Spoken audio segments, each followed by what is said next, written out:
Sometimes in life, what we think is bad, what we think is not good for us, really turns out to be the best thing for us. We lose something and we realize, wait a second, maybe that was good. And something happens, Chas v'Shalom, that we think is bad, and maybe that was really meant to be for the best for us. We don't often see the flip side, how it was really good for us.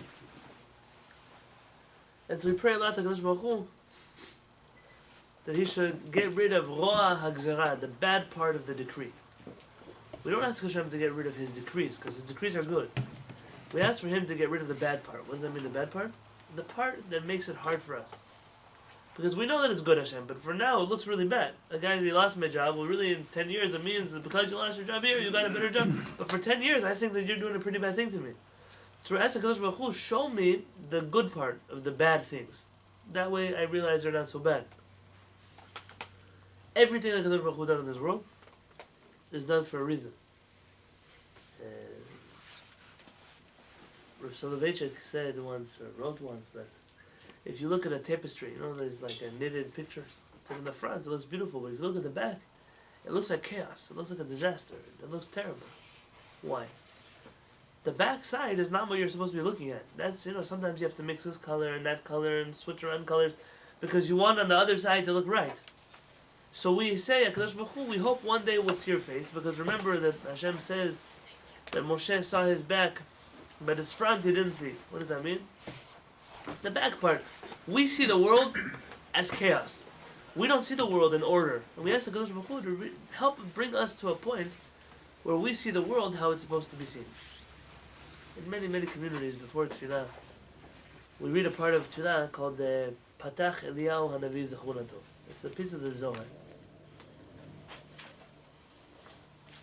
And it's when Eliyahu Hanavi spoke to Rabbi Shimon Bar Yochai and to his friends. And he says, Ribon Almi, master of the world. Antu ilat te'ilot v'sibat te'sibot. You are the ilat te'ilot, the cause of all causes. V'sibat te'sibot, and the reason of all reasons. You are the reason why everything happens. You are the cause for everything that happens. Nothing happens without you.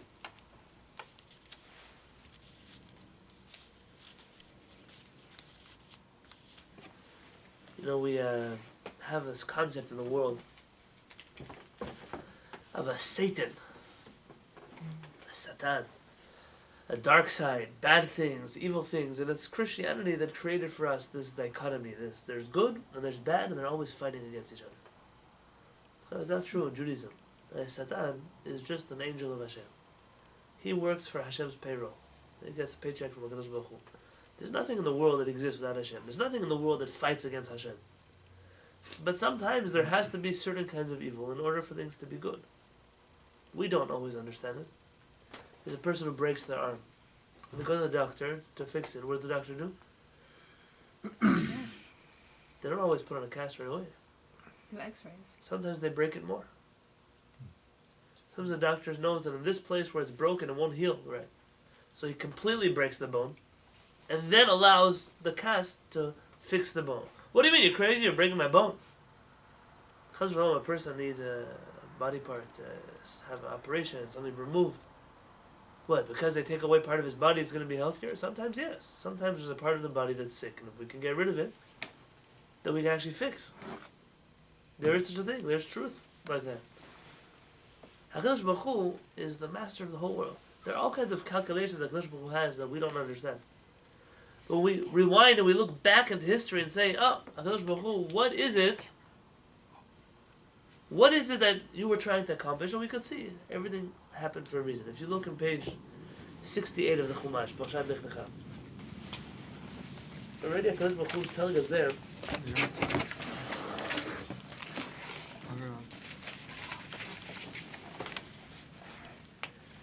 In verse 12, Vayhi Hashemesh lavo, the sun set. V'tardema nafla al Avram, and Avram fell asleep. V'hinei ema chashecha gdola nofelet alav, and a great, dreadful darkness fell on him. Vayomer leAvram, and Hashem says to Avram, Yadoa teda, you should surely know, Ki ger yeh zarecha be'eretz lo lahem, that your children will be slaves in a land that does not belong to them. Va'avadum, and they will serve them. V'inu otam, and they will make them suffer. 400 shana. They'll suffer for 400 years. But don't worry, even those people that they serve, I will judge. And they will leave with great wealth. That you will come to your fathers in peace. And will be buried in good, ripe age. But from here we know that we never wish a person they should go bishalom. We always tell a person they should go lishalom. Whenever you find the term bishalom used, it's used to send a person off to death. Whenever the term lishalom is used, to go to peace or to go in peace. Lishalom, as we always say, lech l'shalom, go in peace, really means go to peace. That is the right way to send a person off, with a lamed and not with a bed.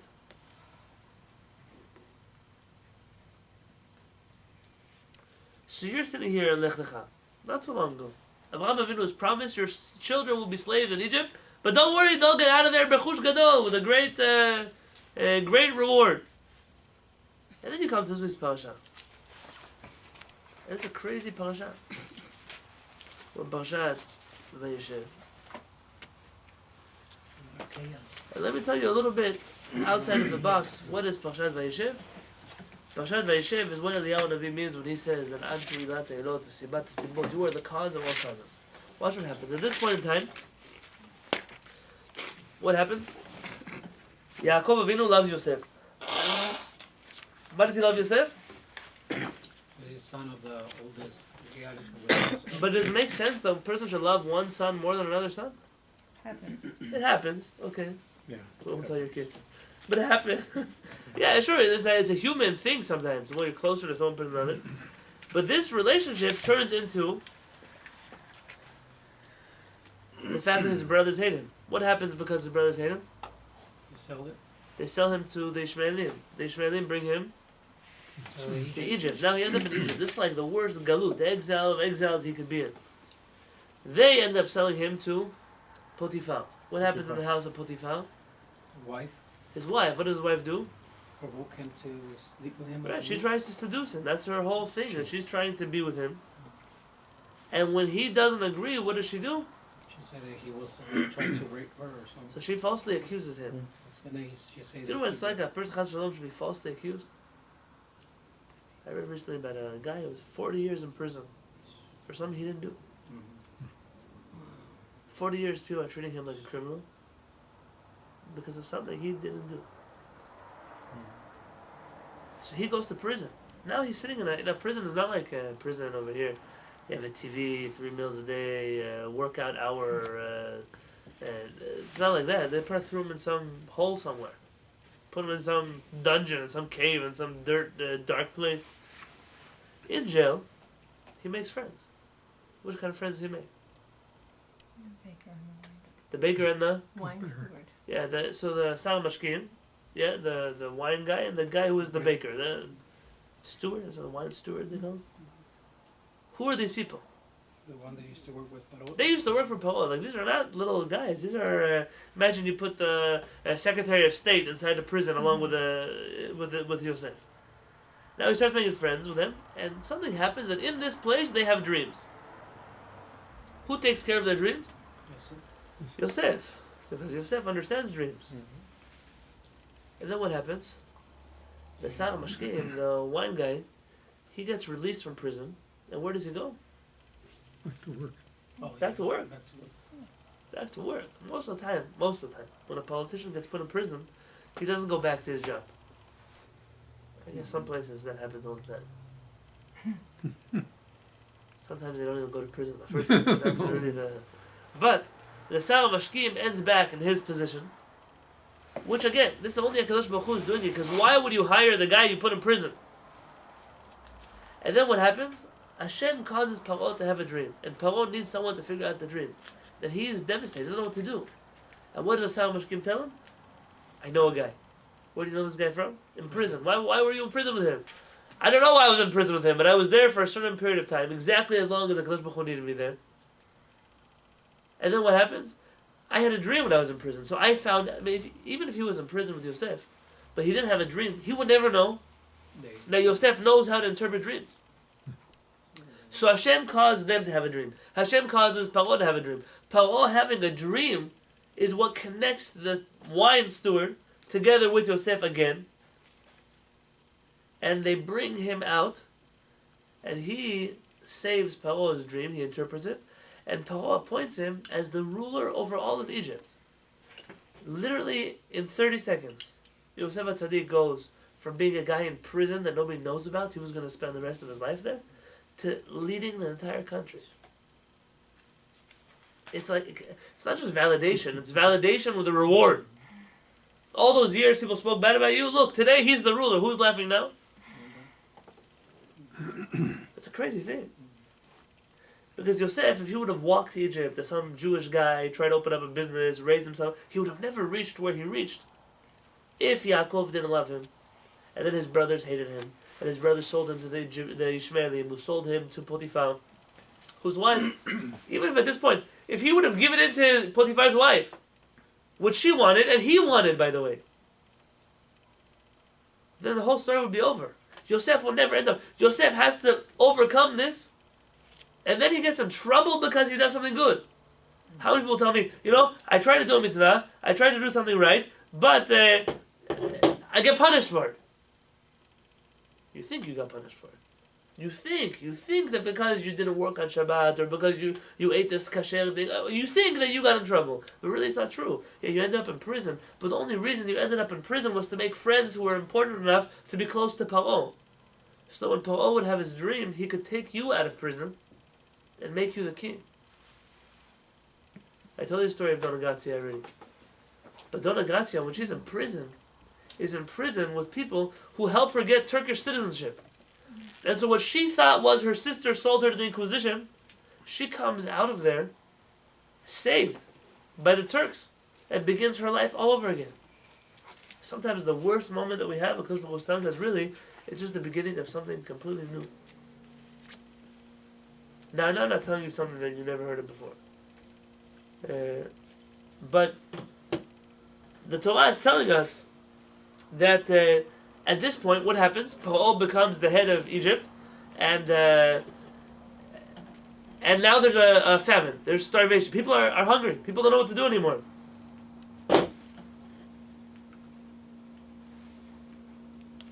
And who's there? Who's there is Yosef. Yosef is the ruler. Who has to come to Egypt? His brothers. See what happens here? Yosef is promised that he's going to rule over his family. And that prophecy never happened. Not only did he not rule over them, they threw him in a pit, they were going to kill him, he ends up a slave. You can imagine his whole life, Yosef is thinking, Hashem, you promised me something. You promised me something and you didn't follow through with it. What kind of betrayal does Yosef feel? Put yourself in Yosef's shoes. Why does he even go to his brothers in the first place? Why does he go to his brothers in the first place? Who sends him there? His father. Yaakov, his father. To check them out, what they were working. Now at this point, his brothers hate him so much. Lo yachlu daberon shalom. They couldn't even, when he said shalom to them, they hated him. They didn't even answer him. He could have told his father, I don't want to go. They don't like me. Go find another kid. And there's a lot of brothers. Why me? What happens? He goes. Why does he go? Well, first he goes to this one place and there's an angel there. Well, yeah, right, there's this man there that sends him. But why does he go? To check him if the brothers were there because they did. But he's going because his father sent him. But he doesn't like, these people don't like him. Says Rabbeinu Avraham ben Rambam that he goes out of kibud avim. He respects his father. His father says go, he goes. But he could argue with his dad. His father said. So he in his head is doing a mitzvah of respecting his father. And what is the reward he gets for respecting his father? He finds himself in a pit with his brothers trying to kill him. Then he has one brother that likes him a little bit. So he decides to save his life and to sell him as a slave. You can imagine that? Who knows what's worse? Is it better to be dead or better to be a slave? You don't even make your own choices. Then he finds himself sold to somebody who spends her whole life trying to accuse him of things he didn't do. And then he says, you know what? I actually do want to do this, Avera. And he conquers his Yetzirah. And Hashem rewards him by sending him to prison. And then he becomes the ruler of Paro's palace. And how does Hashem reward him for that? He makes a famine in the land. And the worst time to be the leader is when people don't have food. When people are suffering, who do they blame? Later. The leader. So now he gets this reward of being the leader of Egypt only for the worst history, the worst period that the Egyptians ever had. But what happened? Those 7 years came after this good 7 years. Correct. So even worse. Maybe they would tell him that he mismanaged the funds of Egypt. But Egypt has them. Egypt has money. Egypt has food. Why? Because of Yosef. Meaning Egypt only exists because of Yosef. And who comes now down to Egypt? Brothers. His brothers. And at this point in time, Yosef HaTzadik is not just ruling over Egypt. He's not only the wealthy man. He's not only the most famous politician Egypt ever had because the Egyptians thank him and they bless him because they have food and nobody else in the world does. He's in a situation where if he wants to control his brothers, he is now the king of the world. What he thought was the worst thing in his life ended up becoming for him the best part of his life. Antu ilat eilot v'sibat simrot. Says Eliyahu Navi, you are the reason of all reasons. You are the cause of all causes. Why does it have to happen that way? That's already up to you to figure out. But it happens that way. HaKadosh Baruch Hu is there watching every single step of this process. You know, let me try to see if I can find a PDF of somebody. 1 moment. Let me read you the beginning of this book. The problem. This is the problem. You are given an island where several tribes live. By nature and culture, these tribes are exploitative and belligerent. This results in much suffering on the land caused by an island caused by war, poverty, and prejudice. So these tribes, they hate each other, they want to kill each other, and they're racist towards each other. They have been living this way for centuries without any sign of improvement. So you inherit the world, you take over for God, and all you have to take care of, not of the world, just of this one island. Hashem says, I need your help, take this island. Your assignment? You have to try to improve this society. You. To teach its members to live together in harmony and reduce suffering to a minimum or to eliminate it entirely. So your job is to re-educate these tribes, to teach them how to love each other so they can improve their society, to create a healthy society. Your resources, what do you have? What can you use? You have all the resources that a highly advanced technology can offer. You have everything. All the power in the world you have. You have the entire island under surveillance and you can see what is happening in any place at any time. So you have all the hidden cameras, all over the island is yours. You have such devices as cloud seeding equipment and you can plant underground explosives.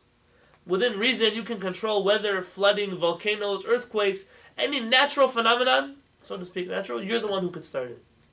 They need rain, you can make rain. They need a famine, you can make a famine. They need a volcano to blow up, you can make it happen.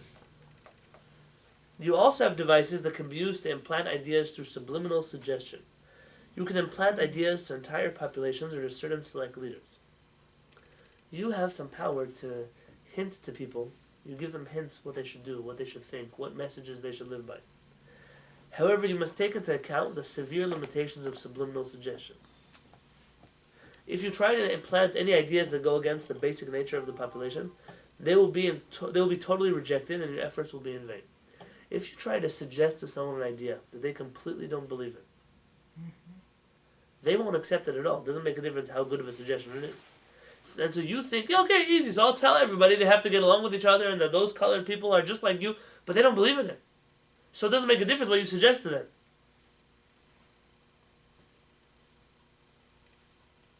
One alternative would be to implant ideas that somehow would make use of the acknowledged bandage. Okay, your restrictions. What are you not allowed to do as God? Under no circumstances are the natives of this island to be aware of your presence. There is no way in the world that anybody in this island is allowed to know that you exist. But you have a job to make it a perfect island. This supersedes all other considerations.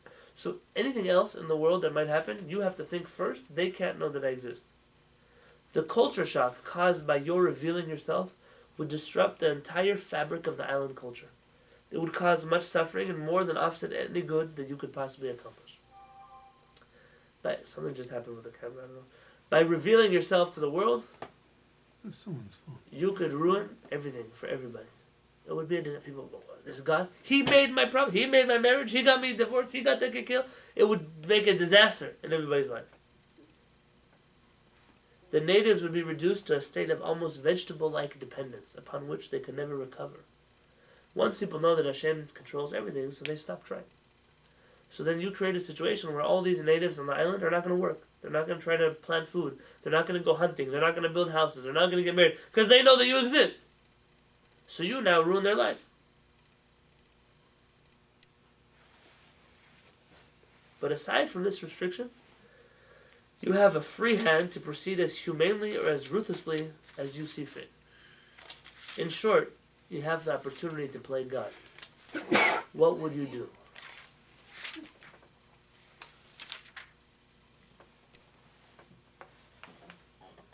The rest of his book discusses the depth of this story. You have to control the whole world without letting the whole world know that you're there. And you say, HaKadosh Baruch Hu has to be involved in everything that we do without us knowing that he was there, because if we know that he's there, we lost our freedom, our free will. We lost our choice. We lost everything. But HaKadosh Baruch Hu always comes shining through. Always. At a certain point, we find ourselves realizing that all of these things that happen in history happened for a reason. But there's something even better that you see in the story here of Mitzrayim. Very often you find that the people who are trying to destroy you are the ones who are making you greater. It's the people who think they're trying to kill you, trying to destroy you, trying to fight you, that they play into HaKadosh Baruch Hu's hands. Who made Yosef the ruler of Egypt? Really, if you think about it, who made him? Who pushed him on that road? Brothers. His brothers. His brothers who couldn't handle that he was telling them, one day I'll be your ruler. They were the ones who made him the ruler. This happens throughout history. Eshet Potiphar, who was trying to put him in prison, is really the one who makes her the ruler of Egypt. The Nazis, who worked ruthlessly to wipe out the Jewish people. Some could argue that many of the foundations of our having a state of Israel are due to them. 2,000 years, we wanted to have a homeland. All of a sudden, there are some people who think that, we can't let this happen to the Jews again. Not because they love us, because history is so ugly in their face that there's nothing they can say. And all of a sudden, the Jews find themselves in the land of Israel. Who brought us here? When you're in Israel and you see who's building up your land, you want to build a building in Israel, let's be honest. Who are you hiring?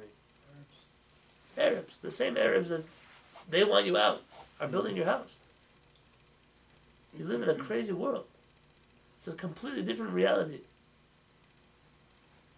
HaKadosh Baruch Hu, every step is being planned. But there's a problem here. And the problem is this whole story may not have had to happen. The Rambam looks at this story and he says, do you know the biggest problem with the story of Parashat Vayeshev? He said it's the father. It's Yaakov. Yaakov Avinu has a favorite child. And his whole family knows that he has a favorite child. For my wife, when she calls home. So her father, mother, who's calling? He says, it's your favorite daughter.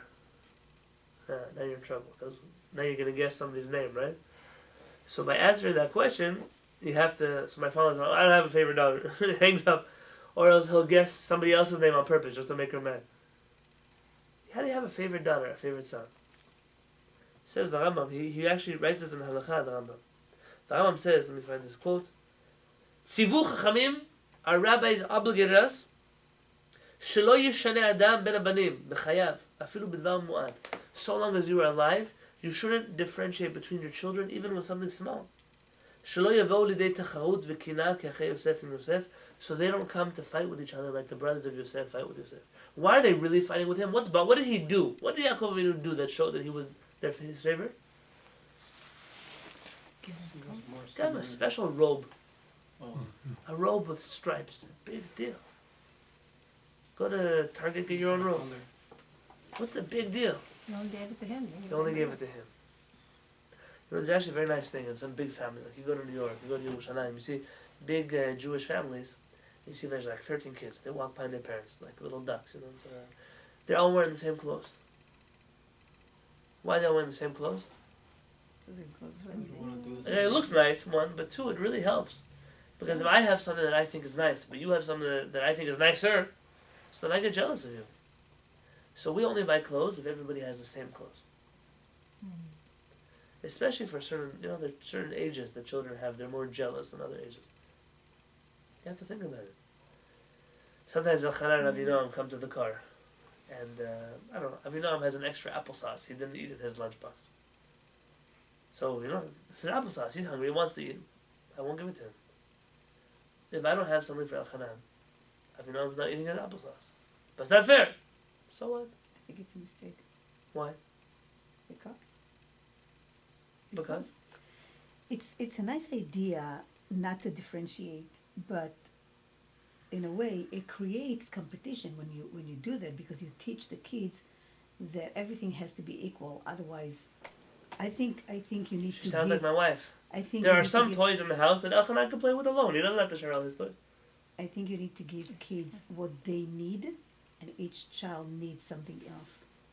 I agree with you on that. I agree. And if and Elhanan is not stupid, and he's not a baby, and he should know that, you know, you ate your applesauce 2 hours ago, and he eats his applesauce. He's still a 2 baby. hours ago. 3 years old is still a baby. Yeah, I know, but Good. So for Rachel's sake, my wife sometimes picked up the kids from school.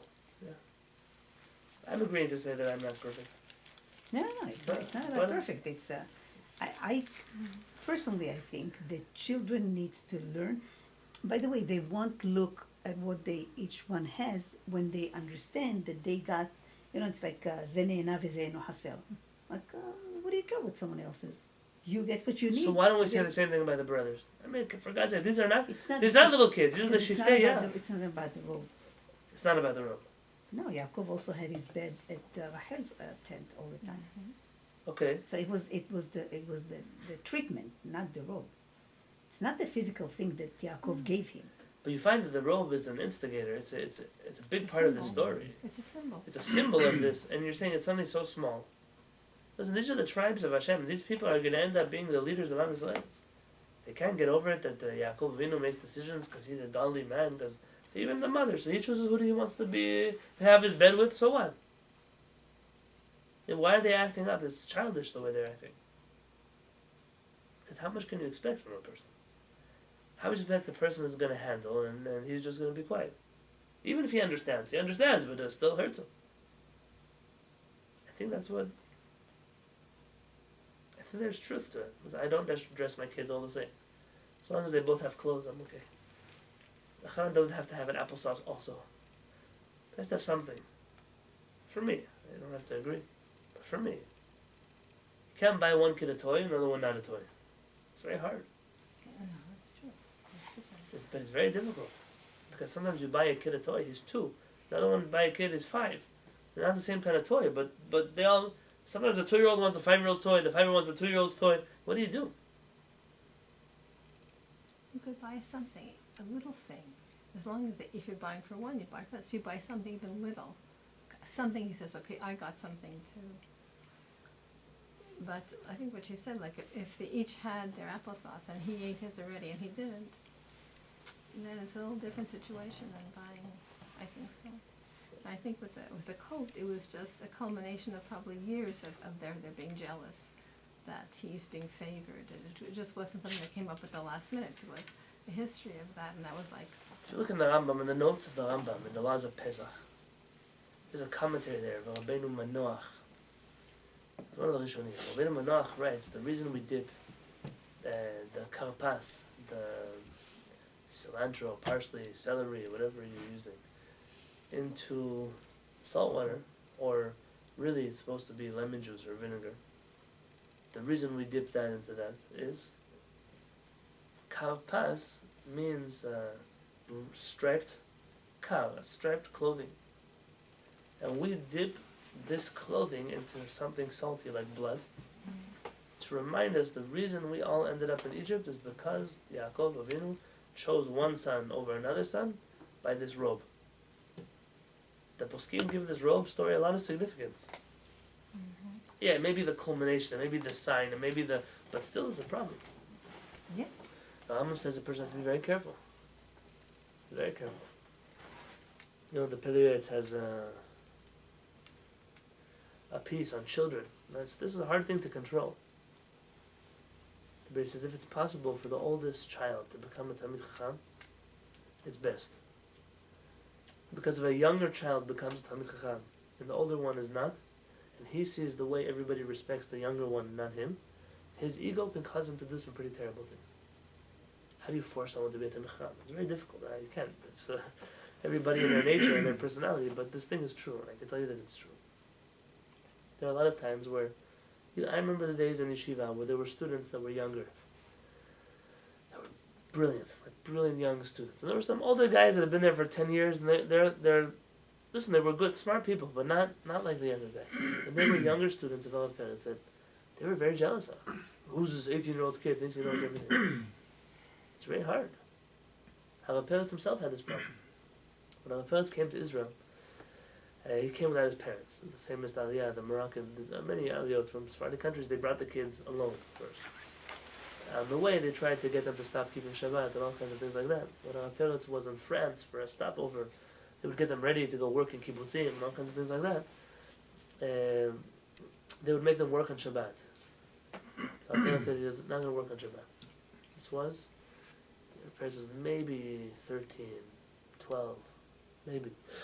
He's not going to work on Shabbat. So they told him if he doesn't work on Shabbat, they're not going to give him food.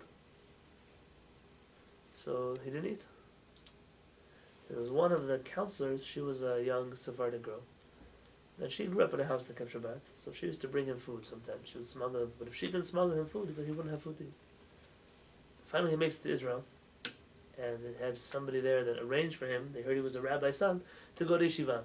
So because he was Sephardic, first they put him in Panovich in Bnei Brak. The situation in Bnei Brak was so bad.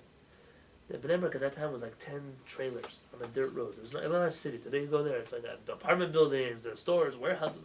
It was 10 trailers sitting on a dirt road. And he was in the yeshiva there. The yeshiva didn't have food.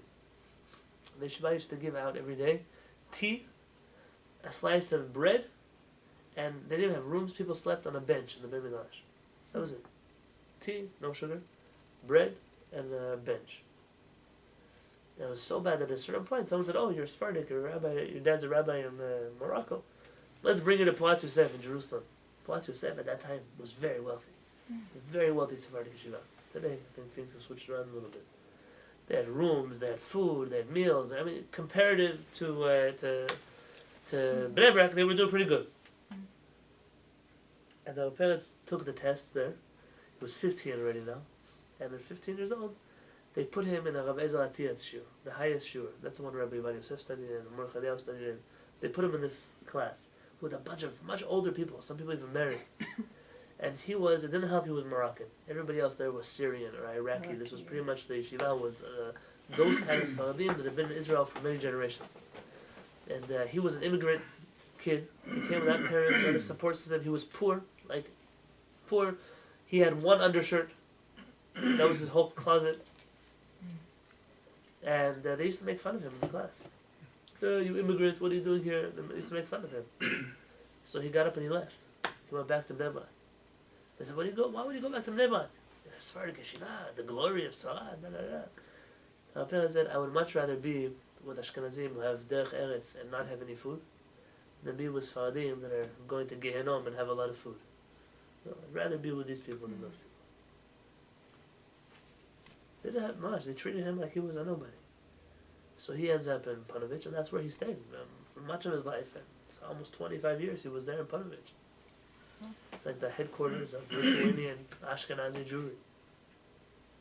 So I'm going to tell you this. There's a reason I was telling you this. Oh, about being chosen, people being chosen. In that class, there were people very jealous of him. The reason they hated him was not because he was It made them feel bad. It made them feel like I worked so hard. I'm in my 20s, I'm in my 30s, and I finally reached this very high class. And this little kid is going to come in here and he's going to... It's a problem. It makes people feel bad. You have to think about that when you set someone up. Some of these people think, I had someone who, their parents skipped him a grade. Whatever, the teacher said it was a good idea for this kid to skip a grade. This kid suffered the rest of elementary school because he was always in higher classes than he should be, and always at the top of his class. He was a very bright kid.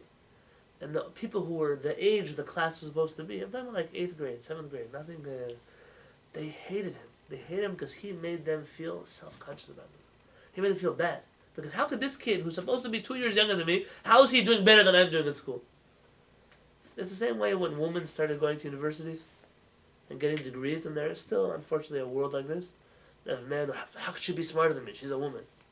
I know stupid men I know. I got a penny for every stupid man that I knew. I would be a millionaire. It could be them. Why not? Because it makes me feel bad. Because in my head, a woman belongs here on the dirt, and I belong here on some kind of crazy throne. And how could she be smarter than me? Welcome to life. It bothers people. Don't think it doesn't bother people. I have a person that I know. It's not a friend of mine. A person that I know. And his wife is very well educated, and she can make a lot of money doing what she does. But he won't let. He's a terrorist. Why? He'd rather be poor, and he bring in whatever money he can bring in, than his wife. He should live off of his wife's paycheck. You know what kind of ugly ego a person has like that? For him, first of all, he's losing. If someone could save her, someone should save her. But it's a pretty scary place. Why you live there?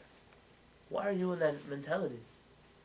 But there are people that see this. The brothers are looking at Yosef, and instead of saying, wait a second, maybe, listen, these brothers have been through Esav, been through Ishmael. I mean, they've seen some pretty crazy things.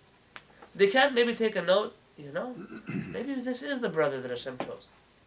Maybe our ego has to go to the side. Maybe this is the one that will lead us in the future. Why not? What could happen? But because I can't see it that way, because I didn't plan for it to be that way. In Israel, we were praying for 2,000 years to go back to Israel. Mashiach should come, take us to Israel, build a country, build a Ben Mikdash, whatever we had imagined. And how do we get back to Israel? Some secular, anti-Jewish, anti-religious, anti-Hashem, secular Zionists, communists, socialists, start moving to Israel, fixing up the swamps, turning them into kibbutzim, building farms. They decide to start building the land of Israel. And there are some Jews that say, hey, this is not true. It can't be. It can't be that Hashem, he's behind all this. It can't be that Hashem, this is the way he's going to bring the redemption. Sometimes I wonder, who told you that you have the right to tell Hashem how to bring Mashiach? You know? HaKadosh Baruch Hu decided to do it this way. Why? I have no idea, but he did it. Who are you to tell HaKadosh Baruch Hu, sorry, that's not the plan that we had in mind for you? There are people that do this every single day. This is the way HaKadosh Baruch Hu wants in our life. I am where I am today. You are where you are today. We're all where we are today. Still we get mad at Hashem. Hashem, I wish I was somewhere else.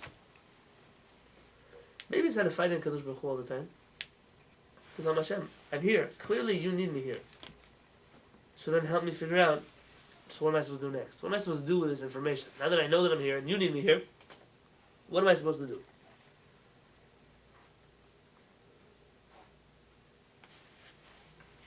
Our rabbis tell us that these brothers hated Yosef so much. They could not speak shalom to him. When he would say, hello, how are you? They couldn't answer. When he would tell them something nice, I really like your sweater, they couldn't say thank you. They hated him so much. Didn't make a difference what he said. They were going to hate it. You see this today, you see this yesterday, you see tomorrow, you see this all over our history. That there are people that their hatred blinds them from seeing anything good. Anything. Even if it's really good, that they can't see it.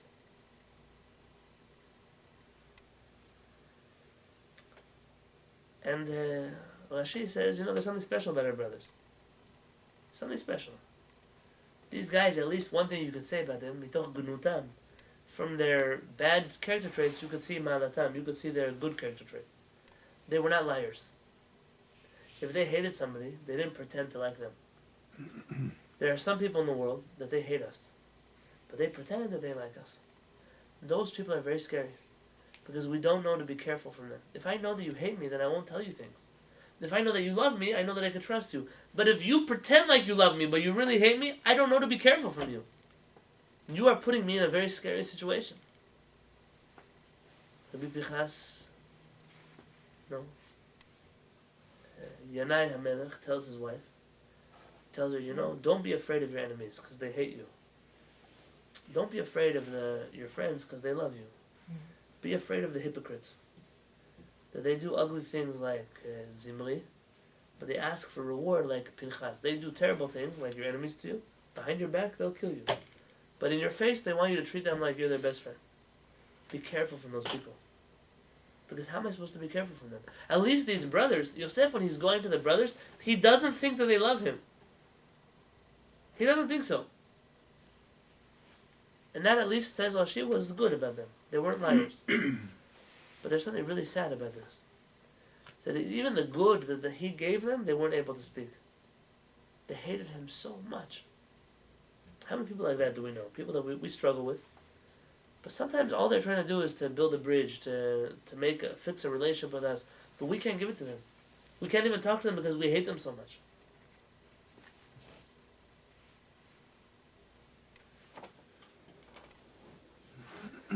David HaMelech says, Ani Shalom, I speak in peace, V'hem ana milchama, but they speak to me in war. David HaMelech is by HaShamayim. David HaMelech and Yosef HaTzadik. If you compare their lives and the things they go through, they're very similar. They're both very righteous people that are in such terrible circumstances. Both of them start off nowhere. Both of them hated by their brothers. Both of them living in a crazy existence. And both of them end up to be the most famous rulers in the world. Something very special about these two people. A lot of psukim that you can use from Tehillim to back up the Yosef Tzaddik.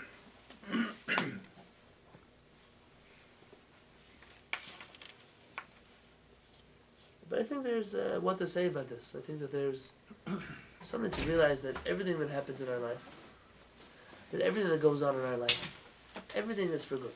We don't see it, okay, we don't see it. But HaKadosh Baruch Hu wanted it to be that way. HaKadosh Baruch Hu needed it to be that way. Why? And that's the way Hashem runs the world. How many times do we lose one job only to get a better job? How many times do we lose one house to get another house? How many times do we suffer through something, suffer through a loss, and then something good came out of it? There's sometimes that we don't see it yet, so we have to keep praying that we see that yet. But it's the way HaKadosh Baruch Hu runs the world. Antu ilate ilot v'sibat zibot. You are the reason of all reasons.